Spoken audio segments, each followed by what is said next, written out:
Joe from Joe's Country Junction. I'm here today to give you a little sneak peek of the project I'm working on. Check out my zinnia blocks. Here's one, and here's another one. Part of the reason of me talking to you today is because I wanted to tell you a little bit more about how I make my snowball blocks. And a snowball block is the center of this block right here, otherwise a block like this. They call them a snowball block because the corners get taken off and a different fabric is put there so that the block looks more like a snowball and more like a circle. So you can see it in action here in the middle of this block. In fact, a lot of these things have snowball corners on them. And so I thought I'd show you just exactly how I'm doing that today. And I'm using Moda's fabric line, a Blooming Bunch. And it's designed by Maureen McCormick. And Maureen is the gal who played Marsha Brady on the Brady Bunch. So the fabric is all 70s retro, so it's kind of fun too. So come along and I'll show you how I do my snowball blocks. To make a snowball block, you need one big piece, and you need, depending on how many corners you're snowballing, you need anywhere from 1 to 4 pieces. For this particular section of the block, I'm only using 3 pieces, so I have my bigger piece and I have my smaller piece. Normally, most people, when they do this, they take a pen and a ruler and they draw a line from here to here, and that's their sewing line when they're making a snowball block. But me, I have this Seems So Easy grid, and that is adhered to my sewing machine. And so I put my presser foot right down here on the corner, and I'm going to put my needle down right there, and you can see I'm right on the corner. And can you see this line right here? I have that lined up right with my corner of the small block. And so all I'm going to do is I'm going to start my sewing machine. I'm going to go from that corner, and I'm just going to follow all the way along on this center line of the grid, and that's going to prevent me from having to take all the time to draw a line. So here I go.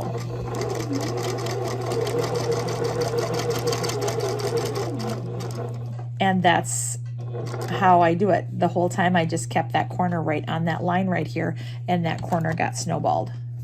So now I'm just going to lift up the machine and I'll show you again. So I'm putting another corner on here.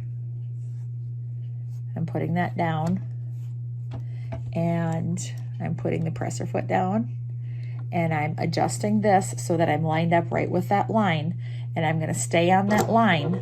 See, here I am staying right on that line with that corner, and that keeps the sewing machine in place, and it keeps me from having to take all that time to draw the line. And I just love it. I think it makes things so much easier. I don't like to sit and draw lines on things.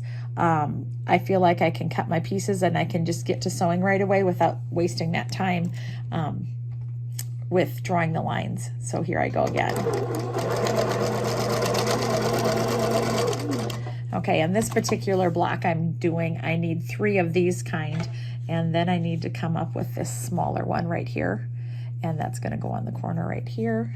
And so I'm laying that on the corner, and I'm lifting up my sewing machine a little bit, my presser foot. I'm going to get my needle up, and I'm placing that in place. And then again, I'm just keeping right on that line right there. And I'm stitching. So this one's all done. And so I'm pulling it out and clipping. And I'm going to get that part. So then I end up with a block like this. Every corner then now has a little snowball on the block, and you can see how it all lines up good. And I'll clip these corners and take them to the ironing board and press it. And then I'm going to end up with a block that's, you know, something like this when I'm done. And so that's how I'm making my big blocks. And this is the Seems So Easy grid by Lori Holt. Some people have complained or said a comment about how they didn't like how it was hard to get into the underneath of your sewing machine. But for me, my sewing machine works like this. And so when I put my grid down, I adhered it on this side, but I did not adhere it over here, so I can still lift it and I can still get down to my bobbin area of my sewing machine.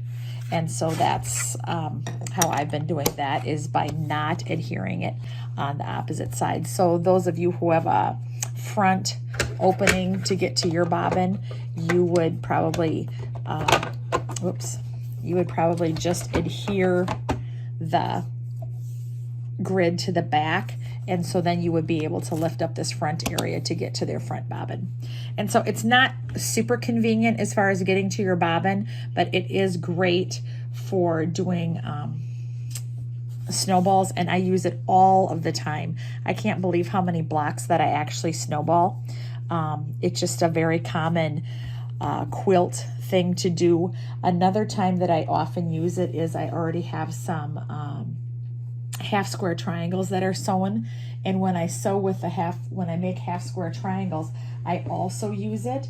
I have some here, and for a different project I'm doing, so I already have a couple pieces here together, and I just put them like this. I put the presser foot down, and now this time I'm just following this line right on the outside, and it makes it really easy for making half square triangles.